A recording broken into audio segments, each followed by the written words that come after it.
Welcome to Velvet Crimes. Tonight's tale is The Poisoner of Prague Castle. It began with a trembling messenger and a letter sealed in crimson wax, an errand so ordinary it might have passed unnoticed, yet within it lay the seed of a terror that turned even air itself against the living. Before we begin, remember, truth often hides in plain sight, waiting for the watchful eye. Tell me, have you ever trusted the very breath you draw? If mysteries intrigue you, subscribe and step into the investigation. Pour something warm and prepare to follow Holmes into Prague Castle. The chime of the mantel clock had scarcely struck 8 when a knock, faint yet deliberate, sounded at our door. Holmes, seated cross-legged in his armchair with a glass retort glowing over the spirit lamp, did not so much as turn his head. The gentle bubbling of liquid and the smell of acetic acid filled the air. A domestic symphony I had come to associate with the approach of something extraordinary. I rose, opened the door, and found upon our threshold a footman in dark livery, his gloved hand holding a sealed letter that trembled ever so slightly. "For Mr. Sherlock Holmes, sir." His voice was even, but the pallor beneath his powdered face betrayed distress. Holmes glanced up at last, eyes glinting through the haze. "Leave it there, Watson." The letter, crested in scarlet wax with a device shaped like a lion rampant, bore an unfamiliar continental flourish. As I handed it to him, Holmes sniffed faintly. Hungarian sealing wax, sort of cheap. But the scent, mercuric chloride, Watson. Unusual company for correspondence. He broke the seal. The footman waited, gaze lowered, the faint tremor in his hands catching my attention again. Holmes read aloud in his clipped, melodic tone. "To Mr. Sherlock Holmes of Baker Street. A matter of extreme delicacy and peril requires your counsel. The Countess V. implores you to come to Claridge's at once, as her courier is stricken. Bring no police. The air itself may be treacherous." He folded the note, lips tightening. "Treacherous air, Watson, an evocative phrase." The bubbling flask gave a sharp pop, and a curl of white vapor hissed upward. Holmes rose swiftly, corked the retort, and reached for his hat. "I believe our visitor will not outlast another hour if my reading of that tremor is correct." The footman swayed slightly. I stepped forward, but Holmes was before me. "Chair, Watson, quickly!" The man collapsed into it, gasping, eyes unfocused. A thin line of foam glistened at his lips. Holmes crouched, his handkerchief drawn, but a sharp chemical odor struck us both, a metallic tang that burned the nostrils. "Prussic acid," Holmes exclaimed. "He's been poisoned." The poor fellow convulsed once, then fell still. Outside, a cab's wheels rattled by, our first sound of the London street intruding upon the stunned silence. Holmes straightened slowly, his gaze following the vapor from his extinguished lamp as it drifted upward like ghostly script. "Observe," he said quietly. "The Countess warns of treacherous air, and her messenger dies breathing it. We are summoned into the kind of darkness that travels unseen." He moved to the window, flung it open wide, and let the raw October air sweep through the room. Somewhere beyond the fog, a bell tolled the quarter hour. Slow, resonant, and grimly precise. Holmes's eyes, reflecting that sound, had already leapt to calculation. "Watson," he murmured, "fetch your revolver. We go to Claridge's, and for heaven's sake keep the window open until I return. I should prefer London's air to what lingers here." The next bell note faded, leaving only the faint hiss of the gaslight. I looked down at the still figure in our chair, then at Holmes already reaching for his gloves. The room felt both hollow and alive, as though the city itself were holding its breath. Holmes's hand closed upon the doorknob as I followed, revolver concealed within my coat. The cold air outside struck our faces like a draught from some unseen cellar. The faintest tang of the same bitter scent lingered even on the steps of Baker Street. The footman's carriage waited below, its horse stamping nervously as if sensing the contagion of death. Holmes spoke to the driver in that clipped tone of his which brooked no argument. "Claridge's, fast as your conscience allows." Within moments, we were moving through the dense yellow fog, the wheels striking cobbles with a rhythm that echoed the bell we had heard moments before. The sound, steady and unrelenting, seemed to pursue us, an audible reminder of the poisonous calm from which we fled. Holmes sat rigid, fingers steepled, gaze fixed upon the murk beyond the glass. "Note, Watson, the man's gloves," he said abruptly. Too large for him. A servant's livery, yes, but purchased for another. His wrist bore a faint line, perhaps a chain once worn there. Our dead messenger was no ordinary footman. "You suspect impersonation?" "I suspect necessity," he murmured. "A man poisoned in motion is one who carried truth without permission." The cab jolted violently as it turned into Brook Street.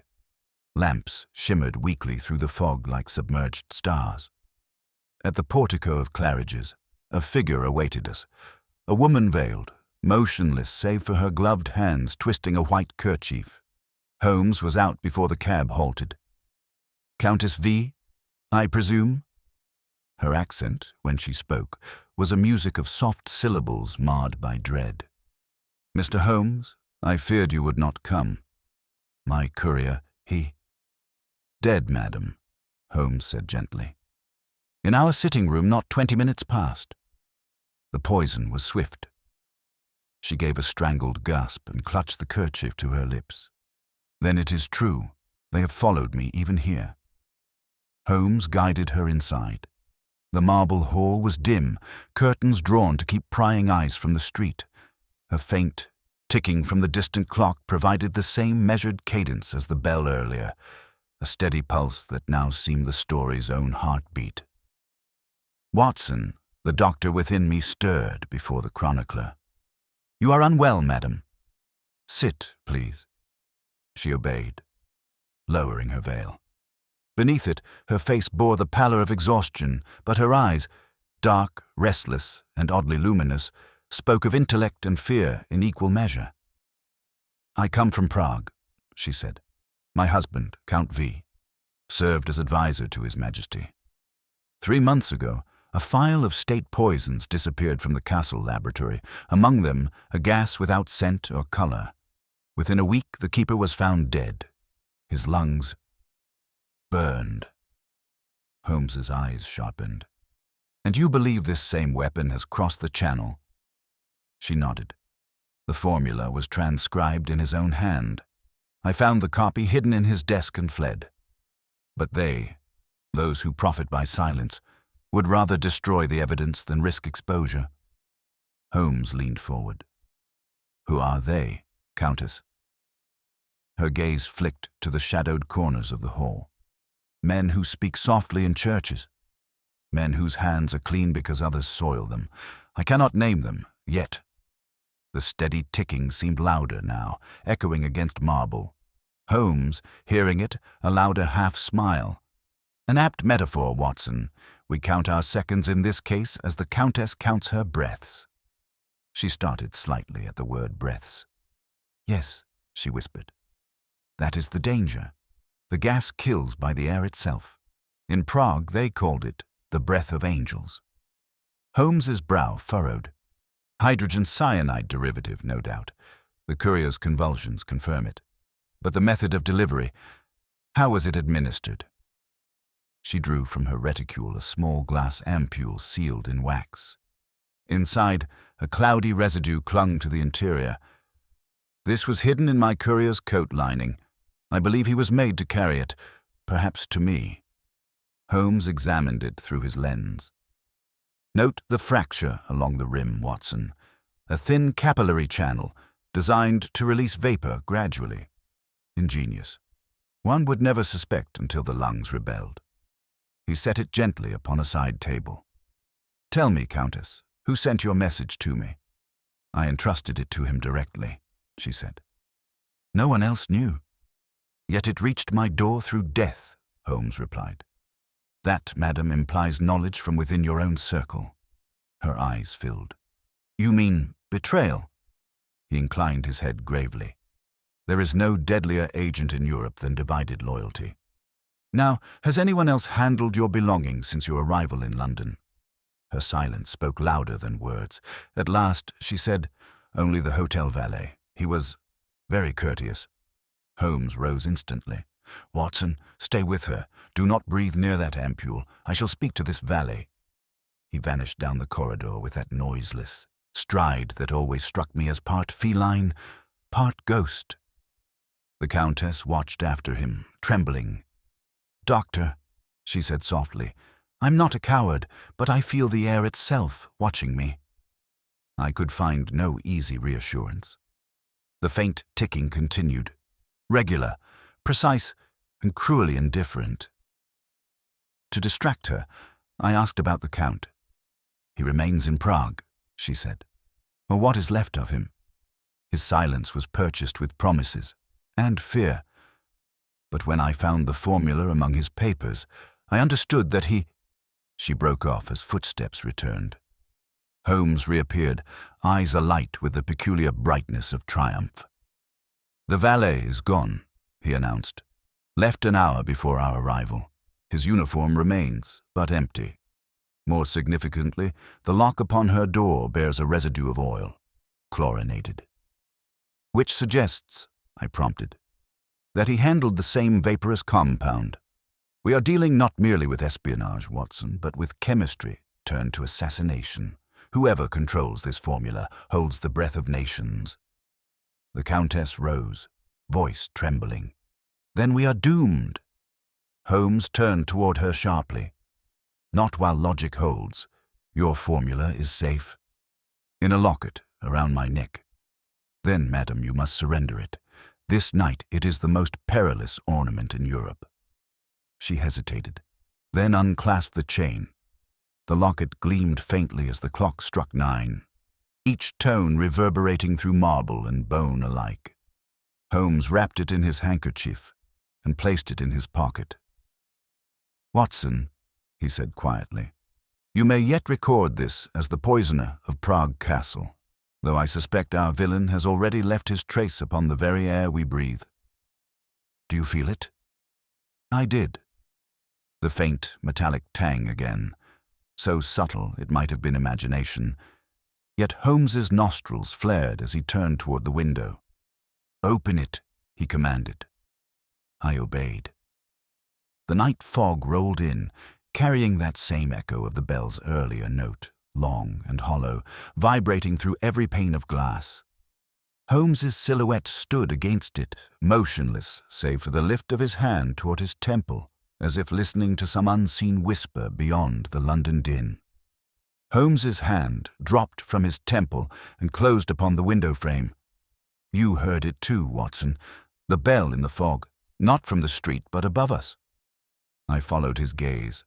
Somewhere beyond the curtained heights of Claridge's, a church tower tolled faintly, as though muffled by distance and secrecy. Holmes's voice came low, deliberate. It marks our interval, not our hour. Whoever controls this rhythm controls our fear. He turned sharply to the Countess. You said the formula was copied from your husband's laboratory. Did he work alone? No, she whispered.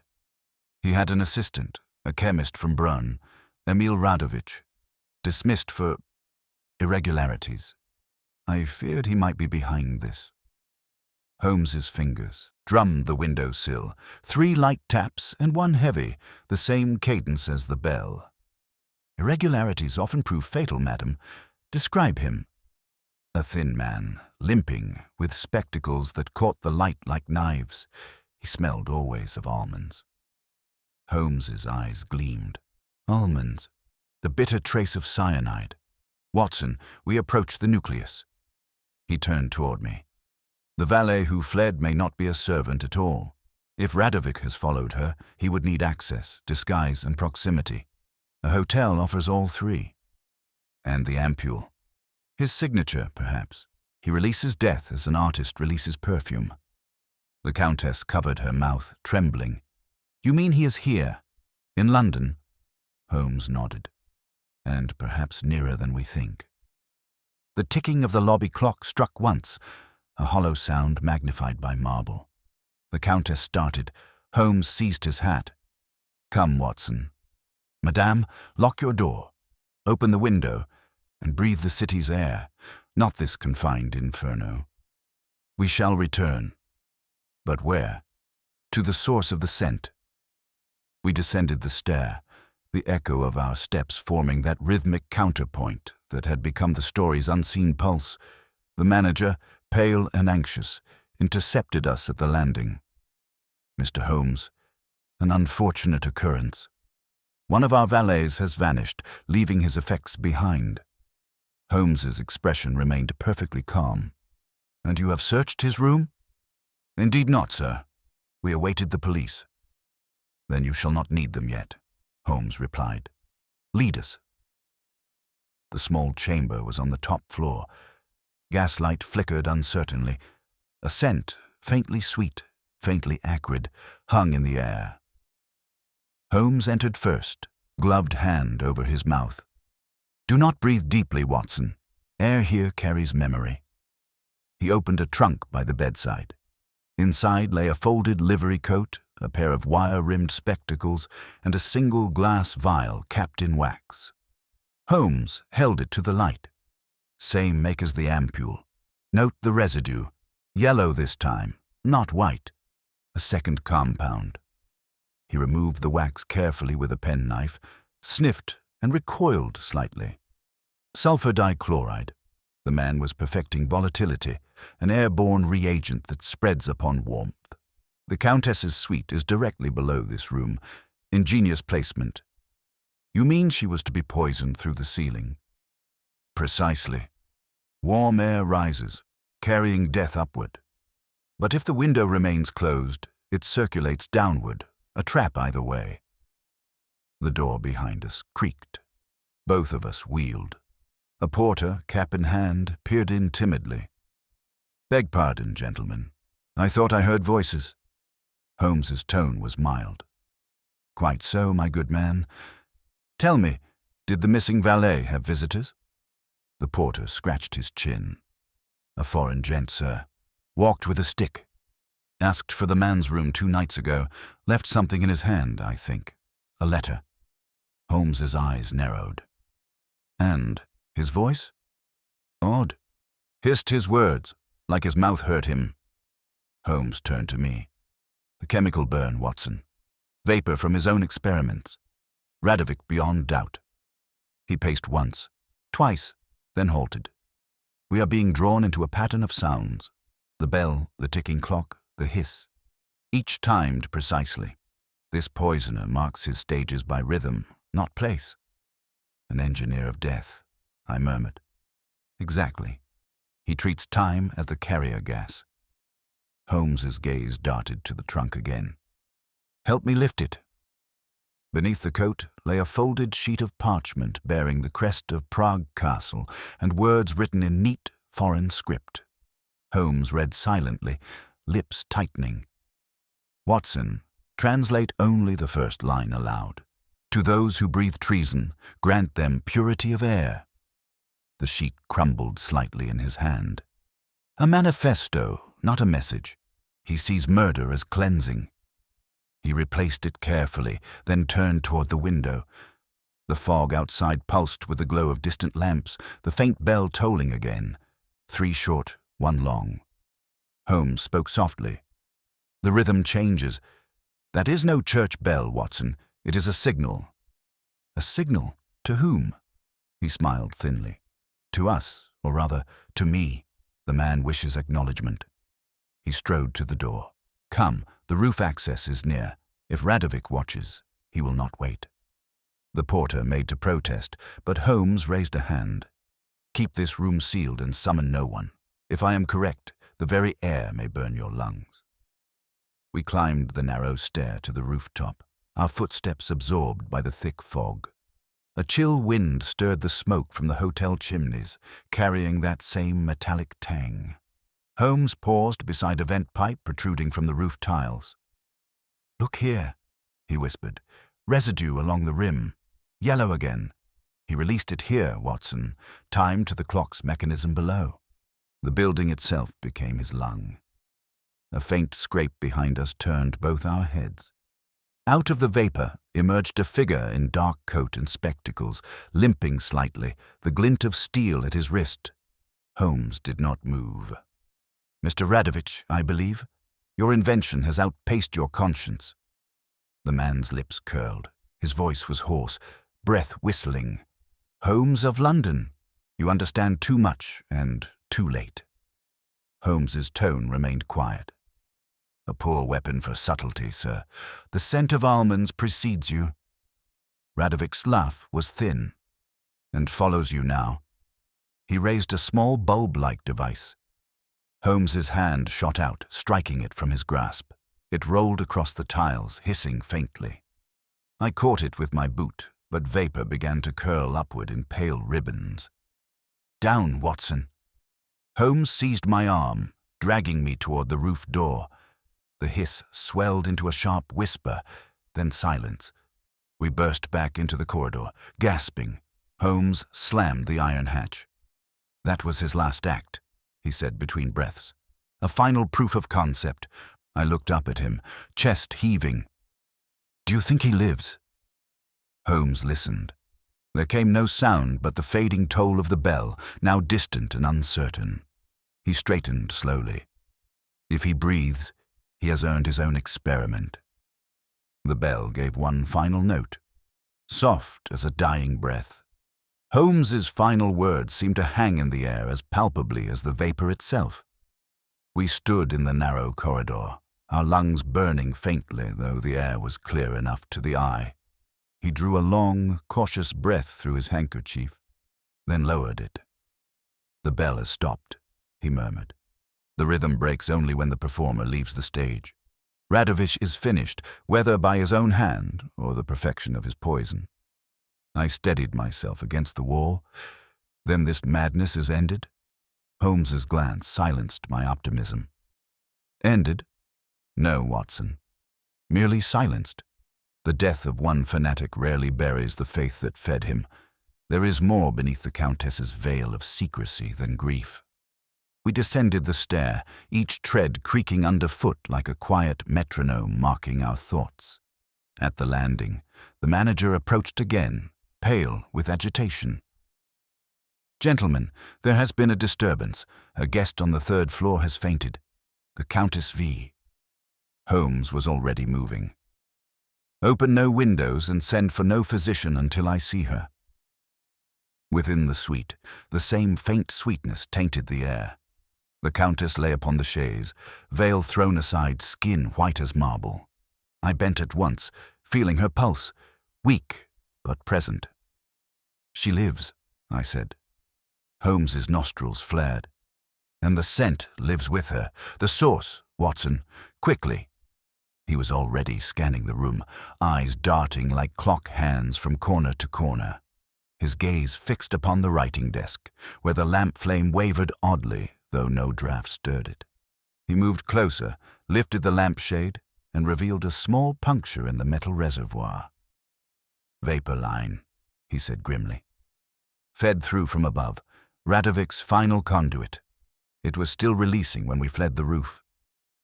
I fetched the window open at his signal. The fog outside rolled in, and with it the same resonant sound, a carriage bell clanging distantly along Brook Street as though the city itself kept time with our peril. Holmes knelt beside the Countess. "She has inhaled enough to weaken but not to kill. The open fire spared her. The heat drew the fumes upward." Remarkable irony.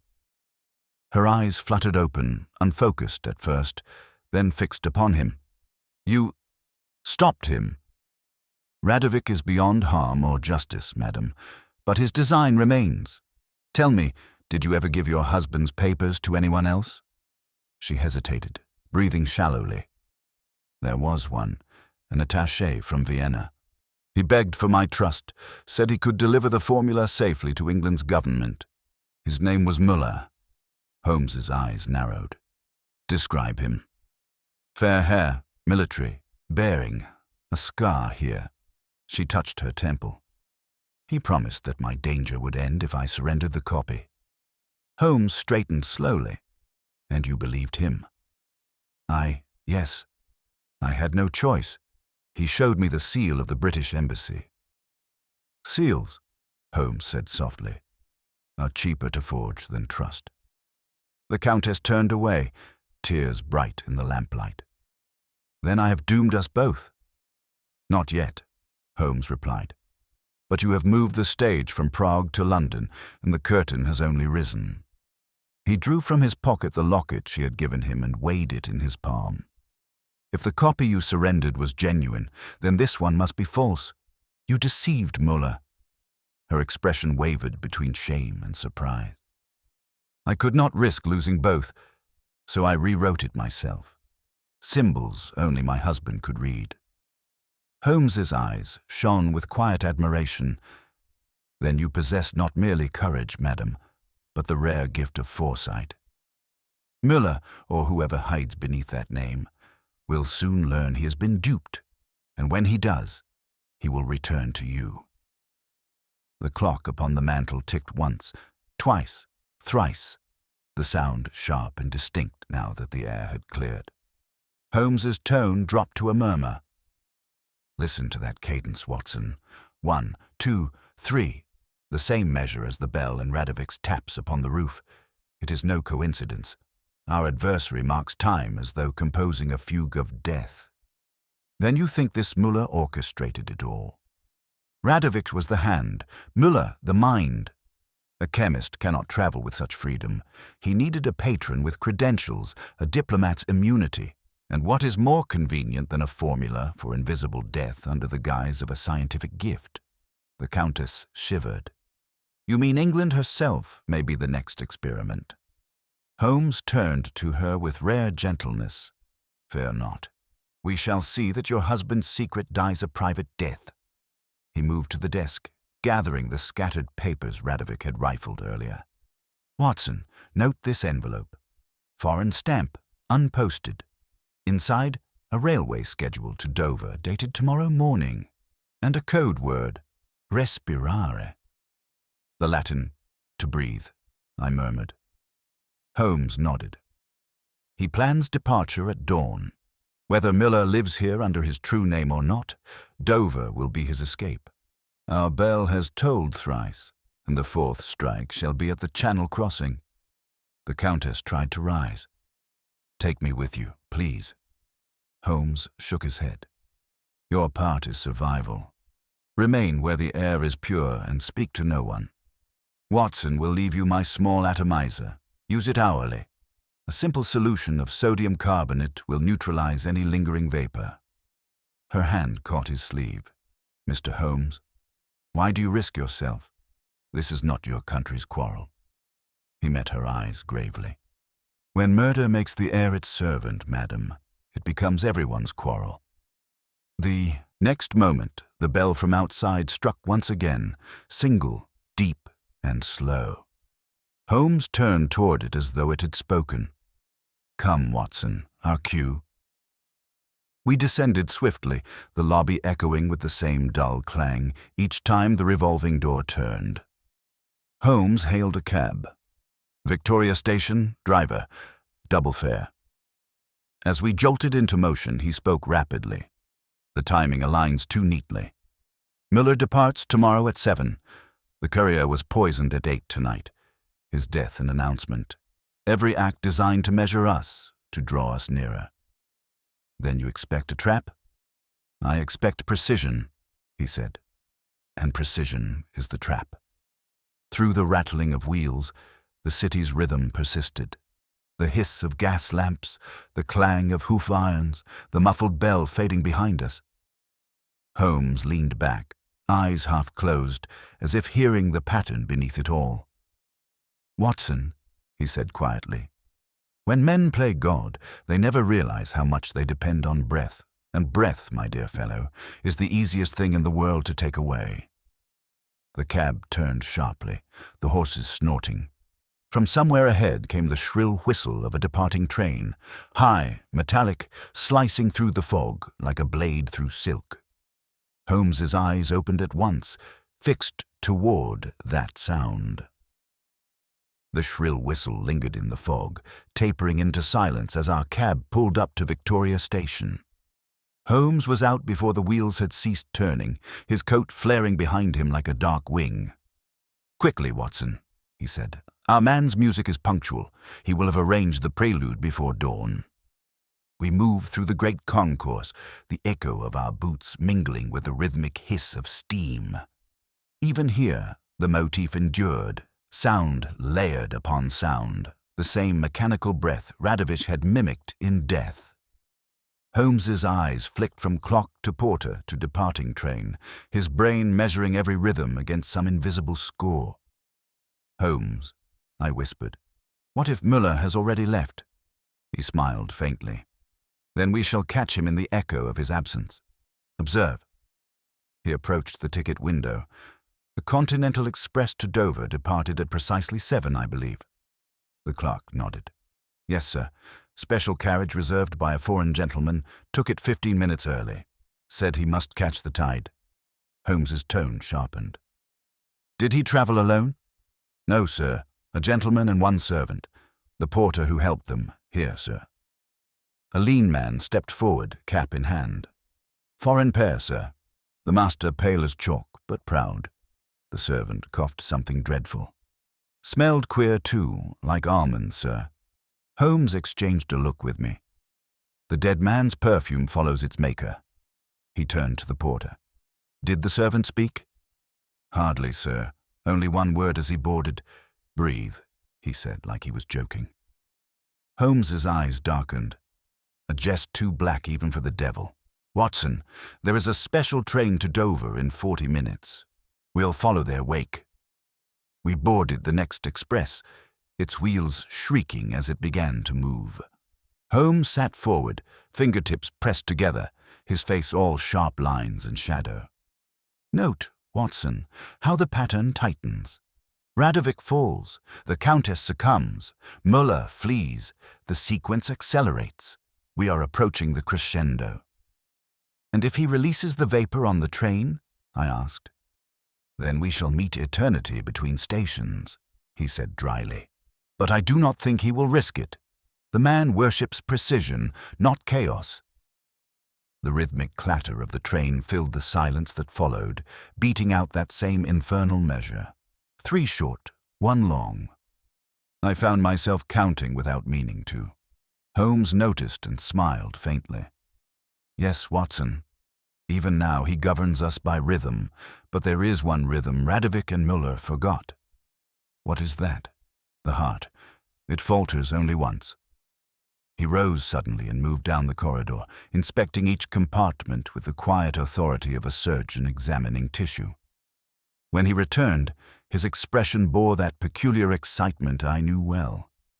"Car number 5. Smell it?" A faint trace indeed. Sweet, chemical, and unmistakable. Holmes lowered his voice. "He has passed through recently, perhaps changed disguise. The servant's cough, you recall, an easy ruse for a man with poison in his coat." He crouched, examining the carpet near the compartment door. "Footprint, continental sole, narrow heel, and here, residue, pale yellow." I bent closer. "The same compound?" "Partially neutralized," he murmured. "He spilled it and wiped it hurriedly." Careless of him, he must have been interrupted. He straightened and rapped sharply on the compartment door. No answer. He opened it. The room was empty, but for a newspaper folded neatly on the seat. Holmes picked it up. The Times, date of yesterday. Inner page torn clean away. "An omission more eloquent than any article," he said. "He's concealed something beneath the mask of normality. Note how the remaining pages smell faintly of ozone. He's used an electric heater. Ah." He stooped, drawing from beneath the bench a small metal cylinder wired crudely to a battery. "Timed release," he whispered. "Set to open once the train halts in Dover. Ingenious simplicity." My pulse quickened. "Then we must throw it overboard." Holmes held up a hand. "Patience. It is not yet active. Observe the switch. unconnected. The device is bait, Watson. The true release will occur at the customs hall where hundreds gather. Müller intends his symphony to play to an audience. He closed the compartment door and pocketed the battery. Come, we must reach Dover before his downbeat. The train thundered through the countryside, fog streaking past the windows like grey ribbons. The whistle cried its long metallic note, the story's haunting refrain renewed. Holmes spoke softly into the noise. The genius of such a criminal lies not in his science, but in his faith. He believes death purifies. That is why he calls it the breath of angels. And you, Holmes, what do you believe? That men such as he make the angels hold their breath. When we reached Dover, the wind from the channel cut sharp as glass. Holmes led the way across the platform, every sense tuned to vibration and sound. The bell of the ferry yard rang distantly, 4 strokes this time. Steady, deliberate. He halted. The 4th movement begins, he said. He is near. We entered the customs hall. Passengers queued with trunks and valises, their breath steaming in the cold air. Holmes's eyes swept the room. There, by the weighing scale, the limp, the spectacles, the scar, Müller or his servant. The man in question stood hunched, signing papers. Holmes moved forward, hand lightly brushing the revolver in his coat. "Good morning, Herr Müller," he said clearly. The man looked up, his eyes flickering between alarm and admiration. "I thought you'd take the later train, Mr. Holmes." "Your rhythm betrayed you," Holmes replied. "You play too precisely." The man smiled, thin-lipped. "Precision is art. Not when it kills indiscriminately." He shrugged. "There is no discrimination in air." Holmes's tone turned crisp. "You carry a second device."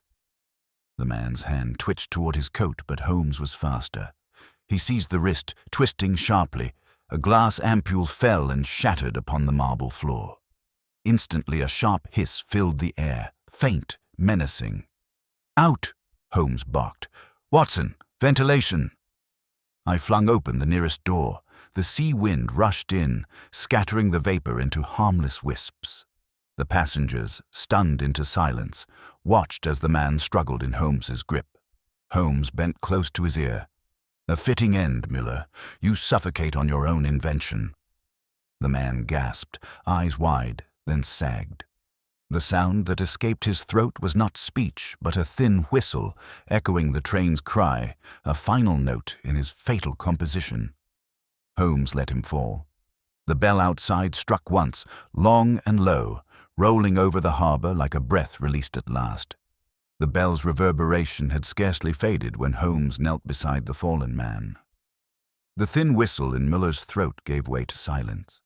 Steam from the shattered ampule coiled across the marble like a ghost's final gesture, then thinned, swallowed by the salt wind from the sea.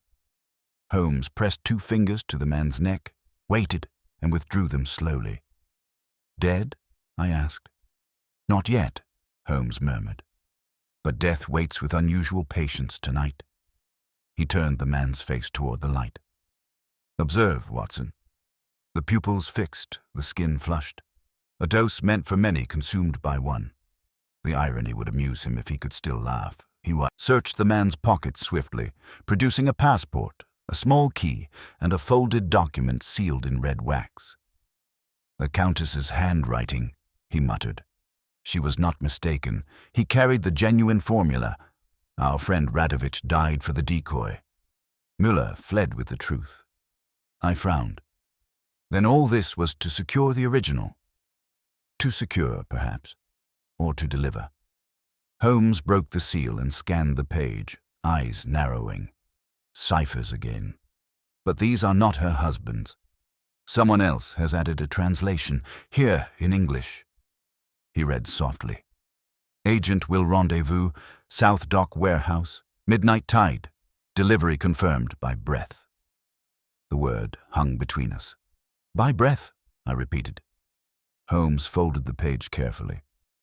"Our motif continues, Watson. Each act of this grim opera ends where respiration begins." He rose abruptly. "Help me lift him." "But the man is dying." "Precisely. A dying man often breathes the truth when he has no time to speak it." Together we dragged Muller to a bench near the open door, the sea wind cutting through the hall. Holmes held a flask of smelling salts to his nose. The man jerked, eyes fluttering open. "Your audience, Muller," Holmes said quietly. "The curtain has not yet fallen." Muller's lips moved soundlessly, then a word formed. "Dock, south." "Yes." "Your meeting. Who awaits you there?" The man's gaze shifted to me, then beyond, as if he saw something only his mind could conjure. "They will breathe. New empire." His chest convulsed, the final whistle escaping him. Holmes exhaled sharply. "The overture is finished, Watson. We proceed to the finale." He gestured toward the inspector, who had arrived with several constables. "Remove this man, but disturb nothing else. There may yet be those who expect his arrival." The inspector looked bewildered. "Expect him, sir." Holmes's tone was cold precision. Indeed, his death will be inconvenient to those who relied upon his success, and inconvenient men are swiftly replaced. We left the hall and made for the quay. Fog drifted low over the black water, the faint clang of rigging against mast providing the story's relentless heartbeat. Holmes walked swiftly, cloak drawn tight. Midnight tide. 50 minutes. Whoever waits will not linger beyond it. Muller was never master of this scheme, only courier to a higher mind. I matched his pace. "You believe another stands behind both him and Radovic?" "Unquestionably.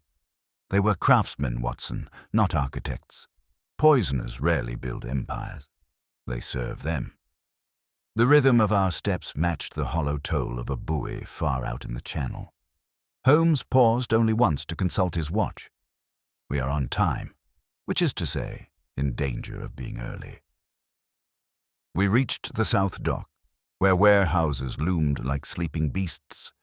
A single lamp burned near the farthest one, casting long reflections upon the oily water. The wind carried the rhythmic creak of mooring ropes, the same measured cadence, hypnotic and familiar. Holmes's voice dropped. "There, you see, the lamp oscillates with the gust, not by chance, but by design. Someone waits within." He motioned me to stay back, then slipped into the shadow of the building. I followed close enough to see him crouch beside the door, examining the lock. He inserted Muller's small key, turned it, and the latch yielded with barely a click. Inside, the air was thick with the scent of tar and iron. Crates stacked to the ceiling formed narrow corridors of gloom. Somewhere deeper, a faint rhythmic tapping echoed. 3 short, 1 long. Holmes whispered, "Our composer keeps time." We advanced quietly, revolver in my hand, until the tapping ceased. A man's voice spoke from the darkness ahead. Smooth, educated, and disturbingly calm. "You are punctual, Mr. Holmes. I feared Muller's indisposition might delay you." Holmes stepped forward. "I'm afraid he has suffered a permanent interruption." A low chuckle. "As expected. Weak lungs. Still, you have saved me the embarrassment of dismissal. Shall we speak plainly?" The speaker emerged, a tall figure in naval coat, hair silvered, face unreadable. Holmes's eyes widened almost imperceptibly. "Admiral Harcourt." The man inclined his head. "In the flesh, and soon, perhaps, in legend.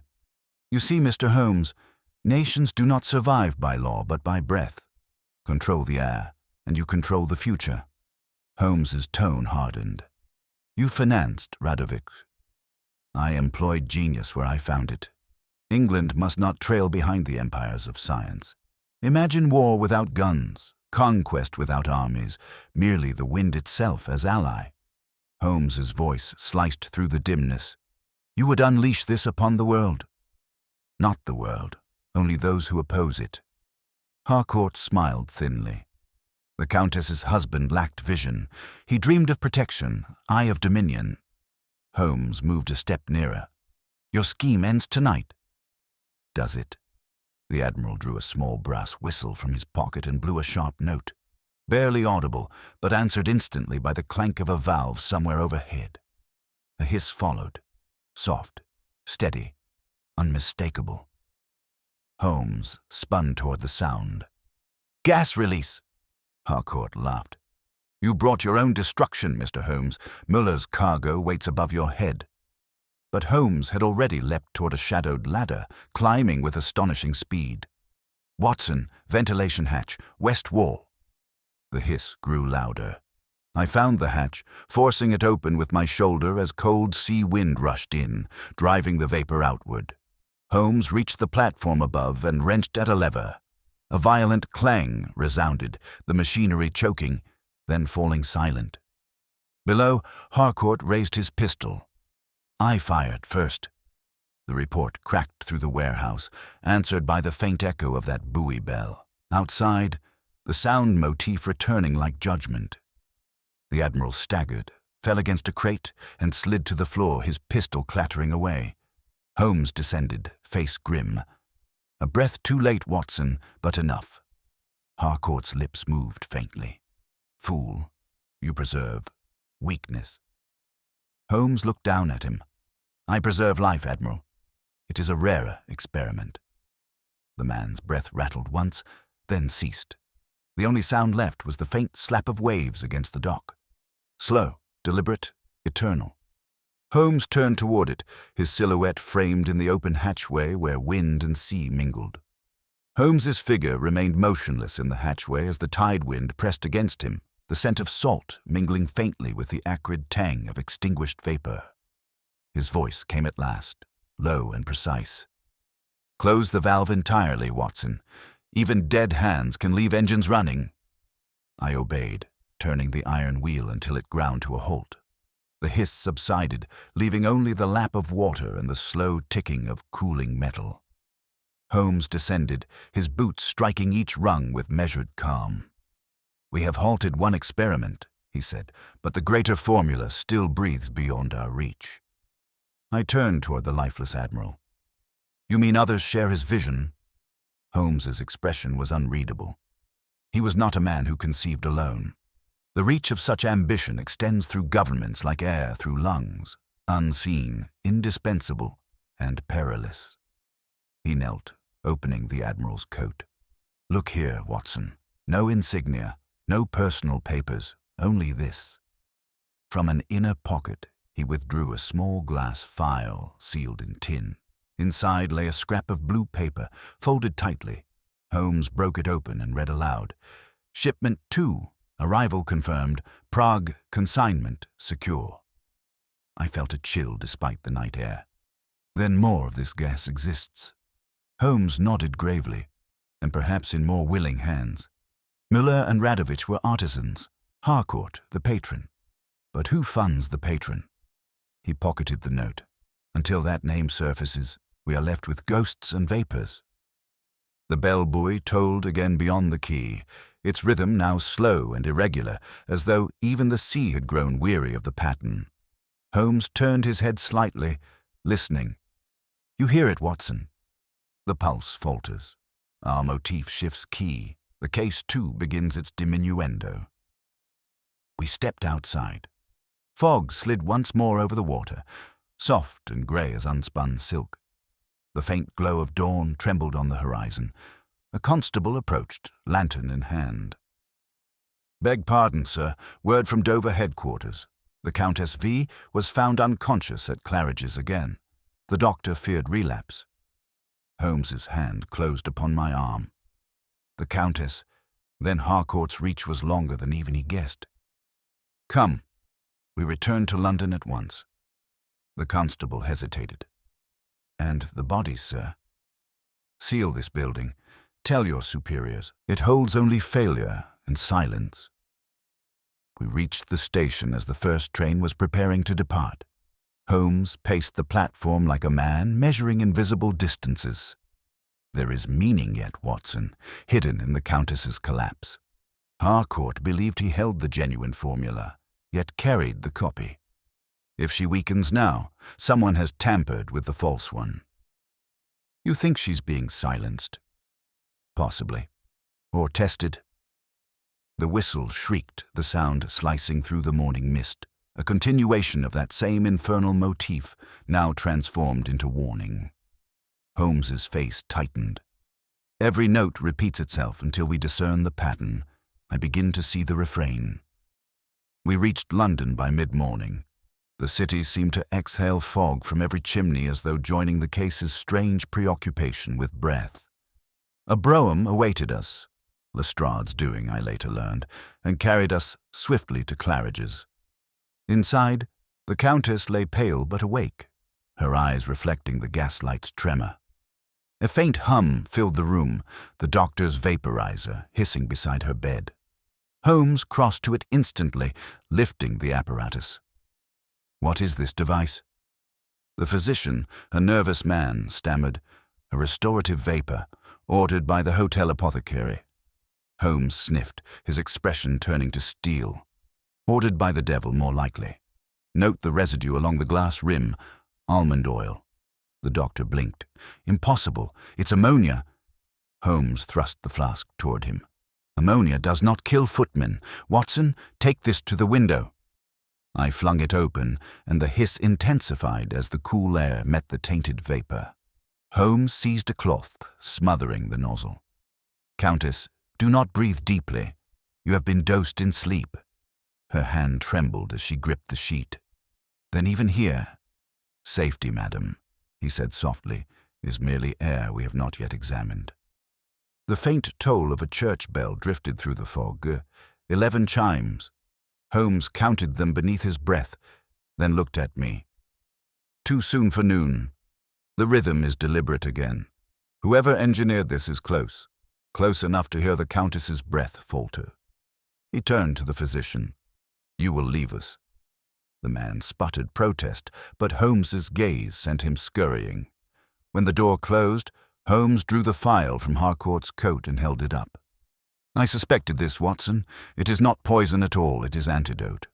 Harcourt carried both keys of the same lock. He meant to sell fear and safety as a single commodity. "Then the Countess can be saved?" "Yes, if we are quick."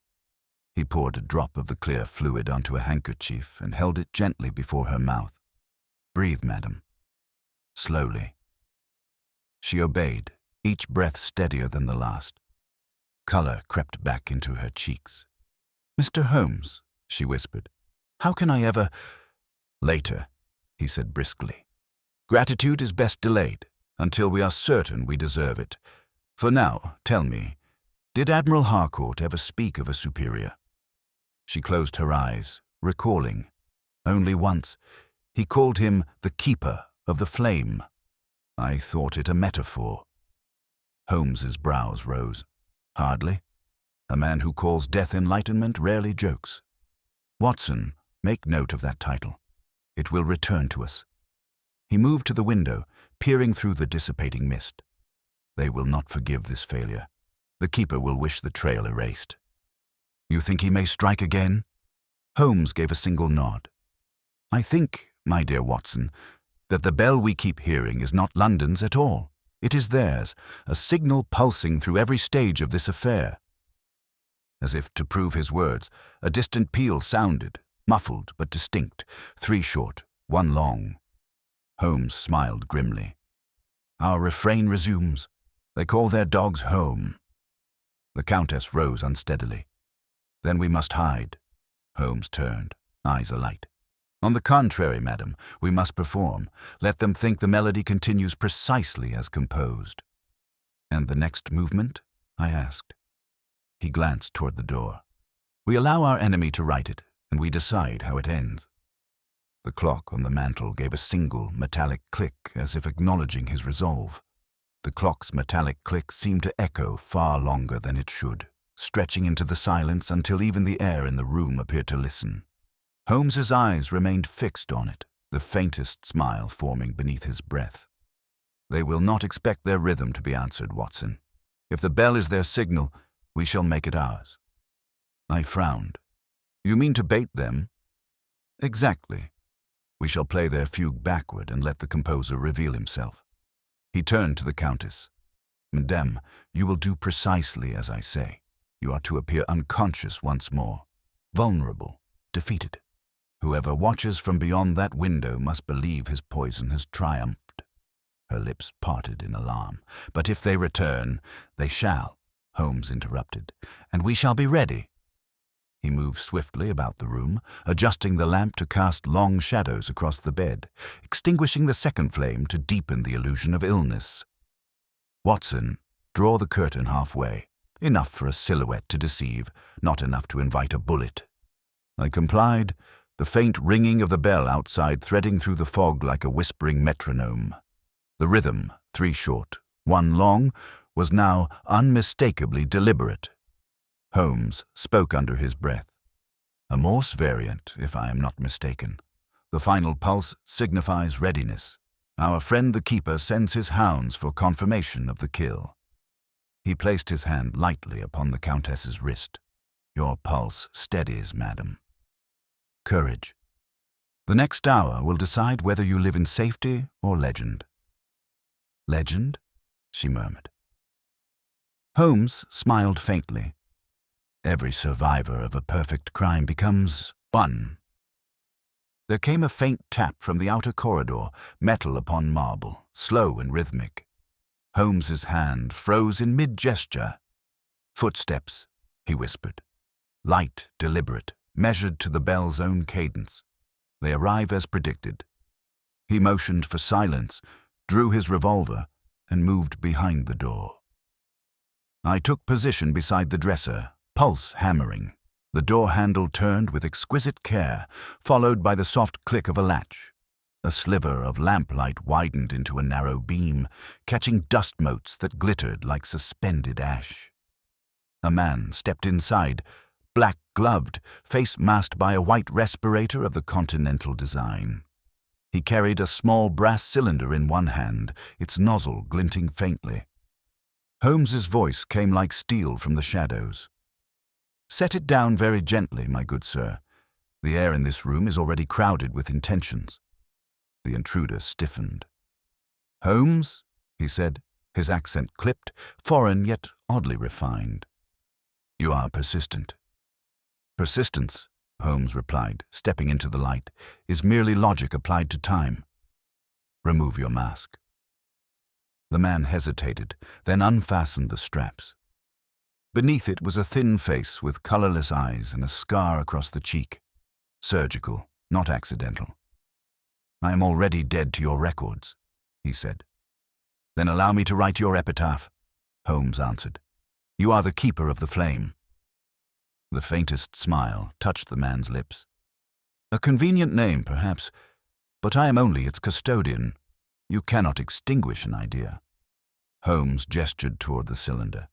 "And yet that idea fits neatly in the palm of your hand. A marvel of compression." The keeper tilted his head. "Would you have me arrested for ingenuity?" "For genocide," Holmes said sharply. "The deaths at Prague, the Courier, Müller, Radovic, each a movement in your symphony of air." The man's eyes gleamed with fanatic calm. "They were imperfect instruments. I refine, I elevate. You and I, Holmes, are not so different. You dissect men's secrets. I dissect their breath." "An unflattering comparison," Holmes retorted. "Mine survived the experiment." The man laughed softly. "Not always." Holmes's revolver did not waver. "Your rhythm betrayed you. You signaled from the church bell opposite this hotel, didn't you? Ingenious. No telegraph, no wire, only sound carried by air. But you failed to account for echo." The keeper's expression flickered. "Echo. Yes," Holmes continued. "Your bell pattern returned to you from the fog 5 seconds delayed. I timed it. 2 bells, not 1. There is a second conspirator, somewhere close enough to mirror you." The man's composure cracked for the first time. "You lie." Holmes smiled slightly. "You see? Even lies must breathe truth. You would not flinch if I were wrong." He stepped forward, revolver steady. "Where is your partner?" The man's gaze darted toward the side window, betraying him. Holmes lunged, seizing the cylinder from his grasp.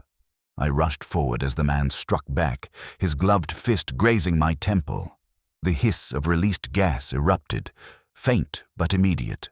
Holmes hurled the device through the open window where it vanished into the fog with a hiss like a dying serpent. The keeper staggered, coughing. "You fool!" Holmes pinned him against the wall. "You have poisoned enough air for 1 century." The man's laughter broke into a rasp. "You think you've won? There are others, more flames waiting to burn." Holmes's face hardened. "Then let them choke on their own zeal." The door burst open. Lestrade and 2 constables charged in. Holmes stepped aside. "Take him. Handle with care. The man carries death in his pockets." Lestrade gaped at the respirator. "Good Lord, what's this then?" "The face of ambition unmasked," Holmes said. The keeper sneered faintly.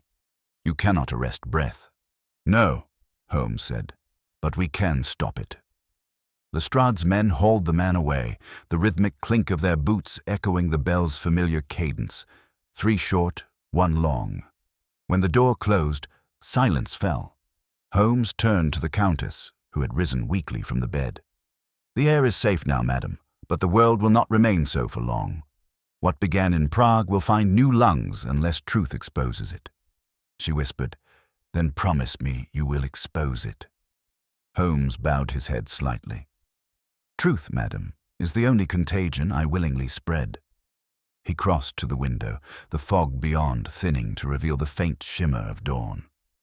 "Watson," he said quietly, "do you hear it?" I listened. The distant bell again, faint but unwavering, one single toll that hung in the air like a breath suspended between life and silence. That single toll seemed to hover between us, like a breath held too long. Holmes stood perfectly still, eyes fixed upon the pale horizon as though listening not to the bell itself, but to the silence that followed it. "1 note," he said softly. "Not warning this time. Completion." I moved closer. "Then the keeper's network ended?" Holmes shook his head. "Nothing ends so neatly. The single toll signifies finality, yes, but not necessarily defeat. It could also mean passage, a message to one still free." "The partner you spoke of. The echo." "Precisely." He turned sharply from the window. "We must reach the bell tower opposite. There lies the last resonance of this affair." The Countess clutched the bedpost. "But Mr. Holmes, he is gone. Why pursue the sound?" Holmes gave a brief smile. "Because, madam, sound is the one witness that never lies. It records without intention." He snatched his hat and motioned me toward the corridor. "Come, Watson. The bell that speaks once may yet answer again." We descended the stairs and crossed Brook Street, our footsteps muffled by the thick, damp fog. Above, the tower of St. Oswald's Church loomed faintly, its cross rising through the murk like the mast of a ghost ship. Holmes pushed open the heavy gate. The hinges groaned, a low metallic note that joined our unending motif.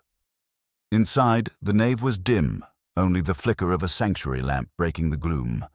A verger appeared from the shadows, startled by our intrusion. "Beg pardon, gentlemen.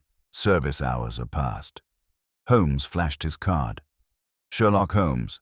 There was a man in this tower within the last hour. Did you see him?" The verger frowned.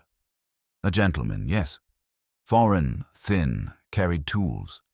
Said he was sent by the parish council to repair the mechanism." Holmes's tone was calm but urgent. "You admitted him?"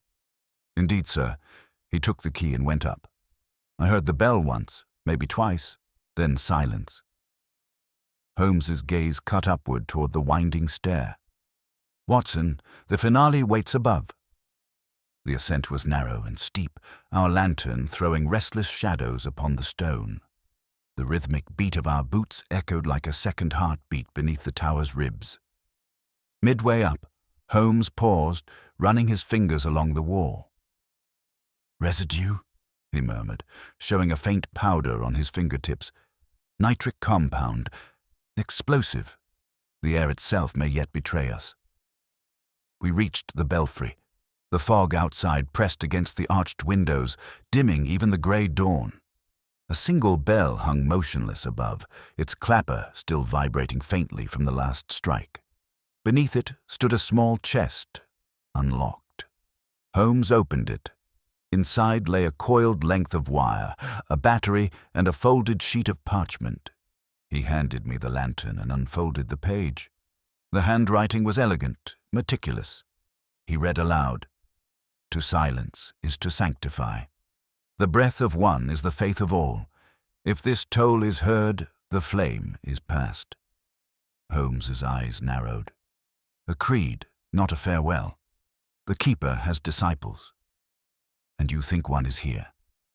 "Perhaps was here," he corrected. "The mechanism bears fresh oil. Someone replaced the striker an hour ago." He stepped closer to the bell, inspecting the pivot arm. "Yes, here. A small perforation." He drew a thin metal rod from his pocket and probed the cavity. A faint hiss answered. "Gas reservoir," he said grimly. They intended the next toll to release their vapor over the street below. London's first sermon of death. I felt my blood chill. "Holmes, if that device—" "Disabled," he interrupted, twisting a screw free with surgical precision. "The charge is incomplete. Our friend departed hastily, perhaps summoned by that single toll." We stood there listening, the tower breathing around us, timbers groaning softly. Holmes spoke again, his tone lower. "Watson, we are not merely witnesses to a crime, but to a philosophy. This man, these men, believe in purification through annihilation. To them, air is not life, but judgment. And you, what do you believe?" He smiled faintly. "That truth, though invisible, cleanses better than any poison." He turned back to the parchment, reading the final line again under his breath. "If this toll is heard, the flame is passed. It implies succession. There is another, a new keeper." "Where?" "Where all such faiths begin. At the source." He looked toward the east window where faint light struggled through. "Prague, perhaps. Or, deeper still, Vienna. The Countess's attaché may have carried more than forged papers." Before I could reply, a sudden gust shook the tower, and the bell emitted a low, ghostly moan. Holmes's head snapped upward. "No wind strong enough for that, Watson. Someone touched the rope below." We ran down the stair, the sound of our descent clanging in counterpoint to the slow vibration of the bell. The verger lay sprawled at the base, dazed but alive. "A man! He ran out!" he gasped. "Dark coat. Foreign. He struck me." Holmes's voice was ice. "The echo returns." He bounded toward the door. Outside, the fog had thinned just enough to reveal a figure moving quickly across the street toward a waiting cab. "Stop!" Holmes shouted, sprinting forward. The cab lurched as the driver whipped the reins. I fired a warning shot. The horse reared, throwing the figure to the pavement. Holmes was upon him in an instant, wrenching back the hood. The man beneath was young, barely 20, with the same pallid eyes as the keeper and a small medallion glinting at his throat, a flame etched in gold. Holmes's expression hardened. "The disciple. The flame indeed is past." The youth spat bitterly. "You killed Truth, detective. Air will remember us." Holmes crouched beside him. "Air forgets everything, my boy, until someone listens." The young man's hand slipped from his coat, revealing a detonator capped with wire. Holmes seized it. "Crude imitation," he muttered. "They breed followers faster than they breed intellect." Police whistles pierced the fog, approaching rapidly. Holmes rose, breathing heavily. "Another will come, Watson. Another bell will ring. But this one we have silenced." The officers arrived, hauling the youth to his feet. Holmes turned away, his gaze drawn again to the tower above. The bell hung motionless now, yet I fancied I still heard its faint hum within my chest, like the echo of breath refusing to die. Holmes spoke softly, almost to himself. So long as men believe destruction brings purity, we shall never lack for work. A gull cried overhead, a long, lonely note carried by the wind, fading into the murk where sea and sky were one. Holmes looked after it, his eyes distant. "There is our new motif, Watson, a warning rather than a rhythm." Holmes's gaze lingered upon the horizon where the gull had vanished, his expression unreadable in the thinning fog. "A warning rather than a rhythm," he repeated softly, "and one we would do well to heed." His tone carried the measured gravity I'd heard only after the darkest of our cases. The tone of a man who had stared too closely into human conviction and seen its madness reflected back. The constables were bundling the young disciple toward a waiting wagon. The faint clink of manacles provided the latest note in our unending motif. Holmes turned abruptly to the inspector. "No prison cell can contain ideology, Inspector. Question him quickly, record everything, and keep him isolated from air vents or lamps. Even conversation may serve his purpose." The inspector blinked. His purpose? Holmes's eyes were cold. To preach, fanaticism travels faster than contagion. He turned to me as the wagon rolled away. "Watson, the Countess must be told that her husband's secret has outlived its keepers, yet she must also believe it buried." "Buried?" I asked. "Truth is only medicine when diluted," he said grimly. "Too much, and it poisons the soul as surely as any gas." We returned to Claridge's by carriage. Holmes sat motionless, fingertips steepled, the rhythmic rattle of wheels echoing the bell's long fade. "There is a curious symmetry to it all," he murmured. "A case born of invisible danger, resolved by sound. The most intangible elements, air and vibration, revealing humanity's most tangible folly." I watched the city reappear through the mist. "And yet we have saved lives, Holmes." He gave a short, humorless laugh. "For a day, perhaps. The man who invents the poison is less dangerous than the one who imagines its virtue. Remember that, Watson." We reached the hotel near noon. The Countess awaited us in the same suite where the story had ignited, the same faint ticking of the clock marking each second as if time itself were a witness. Her composure had returned, but grief and exhaustion had drawn fine lines about her mouth. "You have seen the end of it?" she asked. Holmes inclined his head slightly. "The flame is extinguished for now. The keeper and his disciples are in custody." Her gaze drifted to the window where sunlight now pressed faintly through fog. "And yet you look unconvinced, Mr. Holmes." He met her eyes steadily. "Because conviction is rarely extinguished by logic, madam. It smolders beneath ashes until breath revives it again." She rose, her voice trembling. "Then all I did, all the lives risked, were for nothing." Holmes's tone softened. "On the contrary, you placed conscience before fear. That act alone condemns the philosophy they worshipped." She studied him for a long moment. "You speak as though you pity them." "I understand them," he corrected, "which is infinitely more dangerous." The clock struck once. Holmes turned toward it as though the sound itself had addressed him. "Watson," he said quietly, "do you notice how that single chime carries more weight now than a dozen before? Because it signifies conclusion. We are trained to respond to pattern, not piece. Humanity's tragedy lies there." I smiled faintly. "You sound almost philosophical, Holmes." He returned the smile, though it barely reached his eyes. "Even the most practical mind must breathe, my dear fellow. Philosophy, like oxygen, is sometimes unavoidable." At that moment, Lestrade entered, hat in hand. "Holmes, the Yard's taken the remaining suspects, 3 of them, foreigners lodging near St. Martin's Lane. Papers full of code, drawings of dispersal devices, the devil's own chemistry set. But there's more. A message left for you." He produced a scrap of parchment sealed with red wax. Holmes broke it open. The text was brief, written in the same deliberate script we had seen before. "The breath stops, But the wind remembers. The last flame travels east. Holmes read it twice before folding it away. They waste no poetry in their warnings. East, Prague, or perhaps Moscow. The contagion spreads with the wind itself. Lestrade scowled. You mean this infernal thing's not over? Holmes gave a slight shrug. Ideals rarely are. The Countess clasped her hands. Then I must go back. My husband's memory demands it. Holmes shook his head. You will go nowhere. Your survival is the proof of our success. Let those who fancy themselves angels fight among their clouds. She looked from him to me, searching our faces for reassurance. I spoke gently.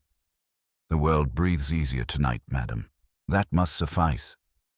Holmes crossed to the window. Outside, the city moved in its habitual rhythm. Carriages, voices, the occasional whistle of a distant train. Life resuming. He drew a deep breath and exhaled slowly. How strange, Watson. We spend our lives observing murder wrought by blade, bullet, or deceit. Yet this, the most abstract of weapons, comes closest to purity, air itself, harmless until commanded. You sound almost reverent, I said quietly. He turned from the window, eyes gleaming with that fierce intellect I had seen only when he brushed the edges of something cosmic. Not reverent, wary. Science and morality draw breath from the same lungs. If one expires, the other suffocates. The Countess bowed her head. Then promise me the formula will be destroyed. Holmes took the locket she had once entrusted to him and held it over the flame of the lamp. The paper within caught fire instantly, curling into ash. He watched until the last ember died, then closed his hand. There, madam. Oblivion. The act seemed to lift a weight from the room. The ticking of the clock softened. The air itself felt cleaner. Holmes turned toward me. Watson, note how swiftly peace becomes perceptible once danger is removed. Yet peace, like air, must constantly renew itself, or it stagnates. You think danger inevitable? I think breath inevitable, he replied. He moved to the door, pausing only once to look back. When the wind shifts east, Watson, recall this day. Some storms do not end. They merely change direction. Outside, a cab rolled past, its wheels striking the cobbles in a rhythm now familiar. 3 short, 1 long. Holmes's brow furrowed, but then his shoulders eased. No signal, merely the city's echo, he said softly. London breathes again. The Countess managed a faint smile. And you, Mr. Holmes? Do you ever rest? He adjusted his hat. Rest is for those who no longer listen. The door closed behind us. Downstairs, the faint clatter of cups in conversation greeted us like ordinary music restored. For the first time in days, I felt the world expand in my lungs. Holmes drew a slow breath beside me. Come, Watson. There's sunlight over the river, and after this affair, I should rather like to remember what clean air feels like. We stepped out into the pale afternoon, London's fog thinning to a faint silver veil that softened even the most angular rooftops. The air, for once, seemed free of menace. Yet Holmes's stride was deliberate, as if he feared that tranquility might dissolve if he slowed. He paused beside the hansom waiting for us, his gaze lifted toward the tower of St. Oswald's, now only a distant silhouette against a paling sky. You see it, Watson, he said quietly. A bell, a breath, a belief, each the same when misused. The first toll summons, the second deceives, the last destroys. Humanity's only salvation lies in who decides when to stop ringing. I followed his eyes. The bell hung silent now, inert above the haze. You did stop it, Holmes, I said. You stopped them all. He gave a faint smile. For a season. Evil, like vapor, is never destroyed, only dispersed. It will gather again where air is still. He drew deeply upon his pipe, the smoke curling upward, echoing that same motif that had haunted our every step. A breath, A pause, a whisper, then silence. The cab carried us through familiar streets where life resumed its steady rhythm. Vendors shouting, carriages clattering, a street organ sputtering an uncertain tune. The city, in all its indifference, exhaled peace. Holmes sat opposite me, his features softened by reflection.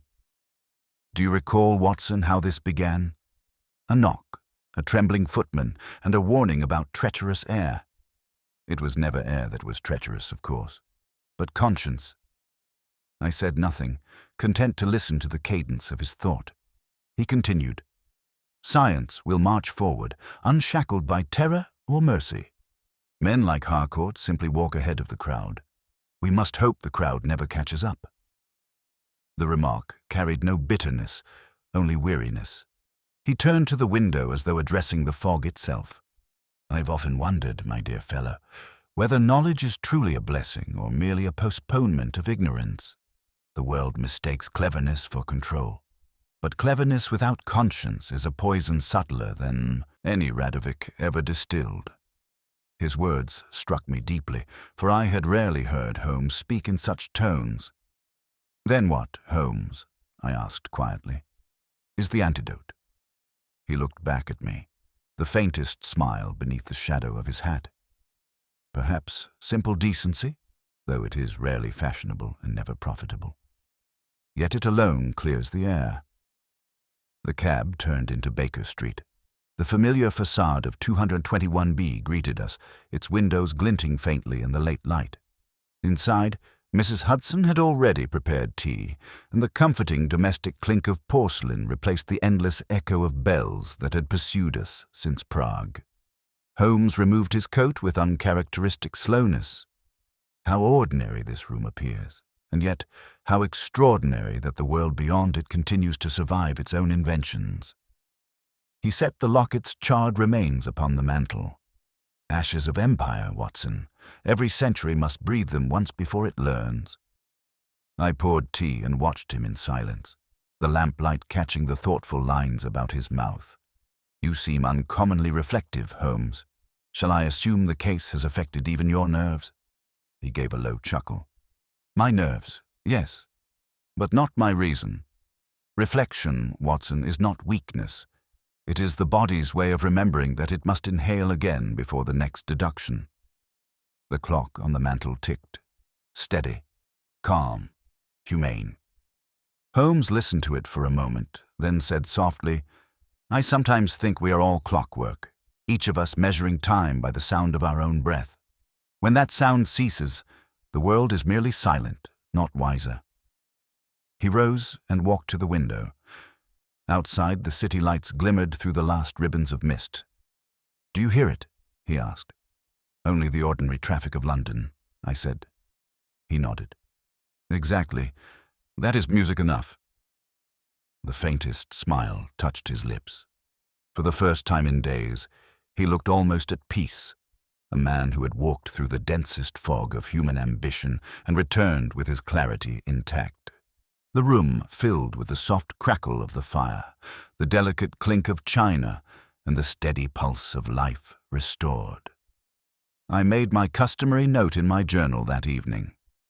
Thus ended the affair of the poisoner of Prague Castle, in which Holmes once again proved that intellect divorced from conscience breeds only ruin.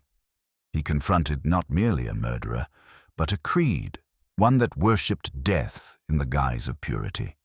His triumph lay not in capture, but in comprehension. Holmes glanced over my shoulder as I wrote, his tone almost teasing.